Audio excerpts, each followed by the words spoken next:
అసలు శివతత్వానికి ఉన్న గొప్పతనం ఏమిటో తెలుసా? భక్తుణ్ణి నెత్తి మీద పైన పెడతాడు, తాను కింద కూర్చుంటాడు. ఆ మహానుభావుడు తిన్నడు. ఆయన భక్తిని తక్కువ చేసి మాట్లాడడానికి వీల్లేదు. అంత గొప్ప భక్తి తత్పరు. ఆయన యొక్క భక్తికి పొంగిపోయాడంతే శివుడు.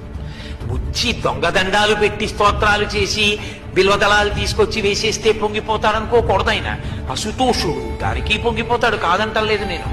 కానీ మనసున్న చోట ఆయన పరవశించిపోతాడు, నెత్తి మీద పెట్టుకుంటాడు. ఆయన ఎంగిలి నీళ్లు నోట్లో పట్టుకొచ్చి లింగం మీద ఉమిశాడు, అభిషేకంగా తీసుకున్నాడు. అంటే మనం చేయకూడదు, తిన్నడికి తెలియదు కాబట్టి చేశాడు, దాన్ని భక్తితో స్వీకరించాడు. కాలి చెప్పుతో శివలింగాన్ని తుడిచాడు, కూర్చగా అంగీకరించాడు. ఎంగిలి మాంసం మొక్క పెట్టాడు, నవ్యోపహారాయతి, మంచి ఆహారం పెట్టామని తినేశాడు. ఇంత